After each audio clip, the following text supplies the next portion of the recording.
I tried to make money and I lost, so I'm never going to do that again. Well, that's a loser. You know, how many times have I failed? You guys have seen me, you know, like you guys have known me for years. I get screwed and blued and tattooed just like everybody else. But each crash makes me stronger, anti-fragile. And that's where it starts. And everybody has that in them. Even if they didn't go to a great school, we all have a spirit, we all have a soul, we all have dreams, we all have desires. But it takes time.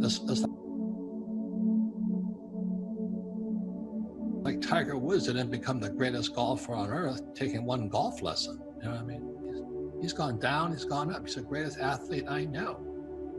But you know, he took his back out, his wife divorced him, and his wife took a 8-iron to his SUV. He's publicly humiliated.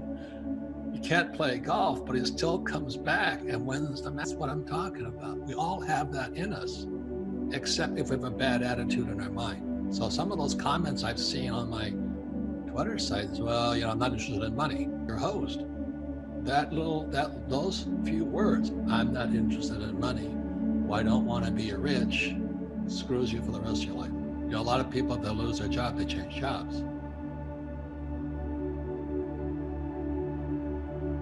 But this is my job. You know, this is my mission. And that's why I went to military school versus university. And I went to the Marine Corps versus the Peace Corps. You know what I mean? That's a different being. So everybody has that spirit inside of them. It's a lot of times, especially when times are good, you don't have to call on your spirit. You just cruise. You get a job, you can make some money. But right now, when you're sitting at home, is a good time to reevaluate life. Only lazy people use their own money. And that's what really pissed off a lot of people out there. You calling me lazy? I said, yes, I am. Because you're the same type of person who will say, I can't afford it. I can't do that. That's the problem. It's up here. It's the real estate between this ear and that ear. I can't do that. Most of my family say, well, I can't afford it. My father taught me to say that. My mother taught me to say it. My rich dads would never say that. So there's basically 4 asset classes that makes a person rich, and there's lots of more, the subheadings and all this. But number 1 is a business. The richest young guys today start companies.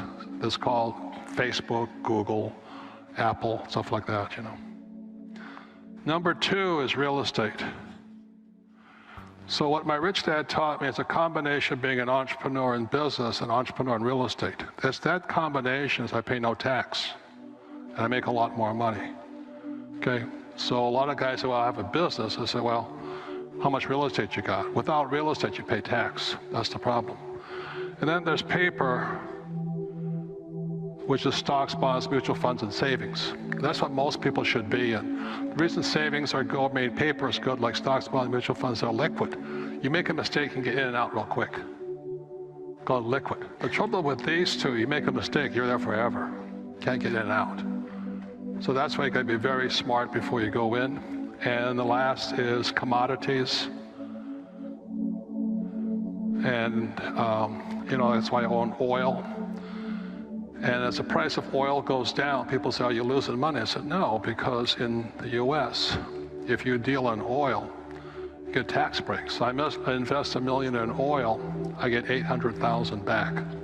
So I get 80% return day 1. So oil is very, very profitable. That's what, but I don't invest in oil stocks, very different. Okay, so if oil goes to $20 a barrel, I'm still cash flowing, I'm still making money. Well, the reason the rich don't work for money is number 1 expense is tax. See, there's 3 kinds of income: earned, portfolio, passive. So earned income is if I get a job, that's earned income. If I'm a doctor or a programmer, that's earned income, because I'm working for it. If I buy, let's say, Apple for $10 and I sell it for $20, that's portfolio income. But passive income, which is cash flow, is never done. So it's not, you know, so these guys are screaming right now in America, tax the rich. I said, good luck. Because most of the guys complaining, they don't know there's 3 kinds of income. And the rich don't have jobs anyway. They have assets. And so the average schmo out there, poor guy, sent the kid to school, they don't learn this. So that's why in Fake, as you were talking about it, there's a newspaper article about Jared Kushner. He explains how the Trumps and the Kushners don't pay taxes and make millions of dollars. And the reporter couldn't understand him because our schools will never teach you that 3 types of income. We don't say, well, the tax laws are only for the rich. No, the tax laws are for everybody to use if you have the right financial education. And the reason I'm an advocate of financial education, without that education, you have to pay taxes. You see, very few people will buy what I do, make $1 million and pay 0 tax. And my rich dad taught me that playing Monopoly. That's how it started. 4 greenhouses, 1 red hotel. Or the McDonald's formula. I write about it here. McDonald's, Ray Kroc. McDonald's is in the real estate business. So they sell hamburgers, but they buy real estate, so they pay no taxes. This guy Bezos, he's $16 billion. How much tax did they pay on that $16 billion? Well, it's not risky. To me, what's risky is having a job and paying taxes. Let me say this. Taxes are incentives. The reason I get tax breaks for real estate is because I provide housing. I get tax breaks for providing jobs. I get tax breaks for providing oil. And I get tax breaks for providing food. But most people see me as a crook.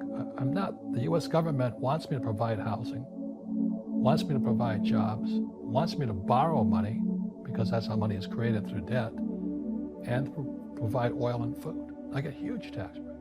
Everybody can do the same thing if they had the financial education to do it. If people understood the tax code, we'd be more prosperous. I make my usual wise-ass remark, only lazy people use their own money. And that's because I have spent much of my life raising capital. Today you have crowdfunding and all that stuff. But the reason I had to learn to raise money was because I had no money. Lazy people always say, I can't afford it.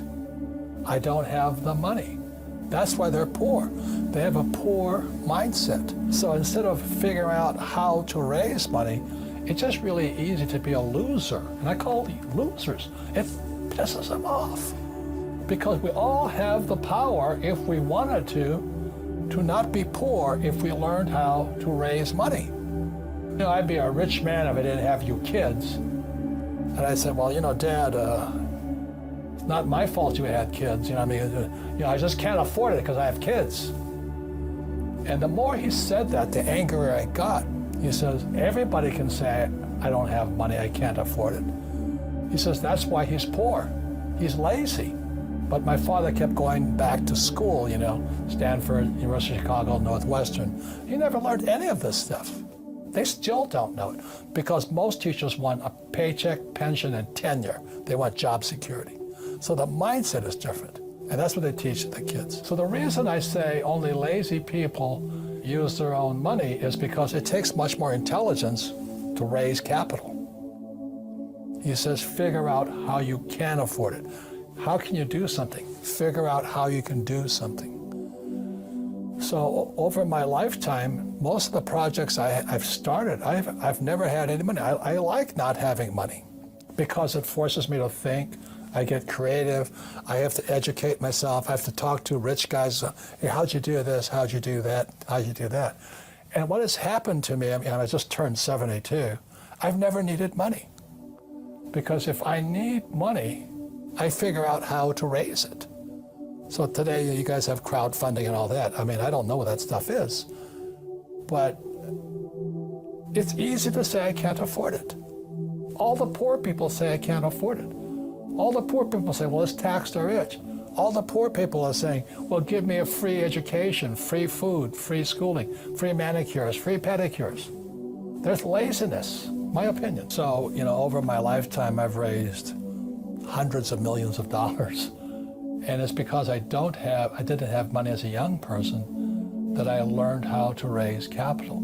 And it's really quite simple. You have to find an asset that's worth more than me. If they can't invest in me because that's called slavery, buy me, So what I do is, when I started off, I write about it in Fake, I started off looking for this one little piece of real estate.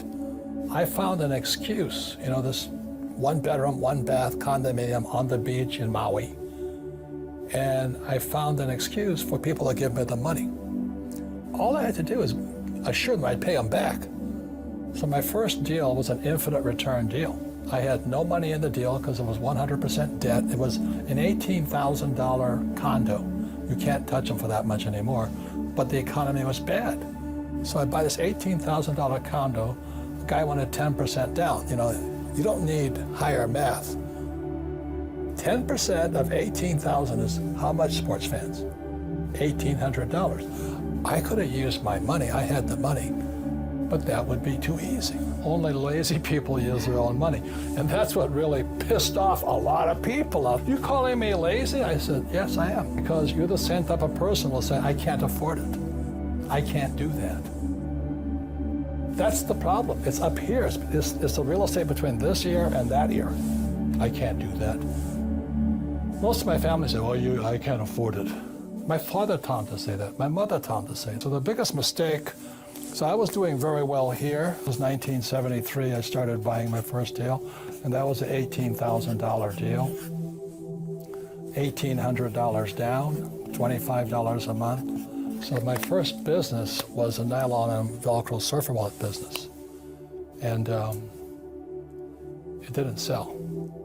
So, everybody knows what those wallets are today, but back then, this is 1974 or 5. Yeah, 75. They didn't know what the wallets were. So we were going broke really fast. We bought 100,000 of these wallets from Korea. We shipped it to our warehouse in Long Island, and we were borrowing money from our investors. So we raised about $600,000 to get this little goofy wallet business up. So we were in serious trouble. I owed my father about $200,000. My rich dad was laughing at me. We were going broke so quickly because we couldn't move the wallets, 100,000 of them. They were sitting in this bonded warehouse on Long Island, and nobody would buy them from us.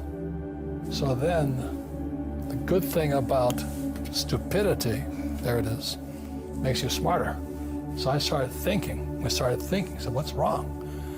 And I said, what was happening in the world at that time, all the baby boomers were fat, so they had to start running.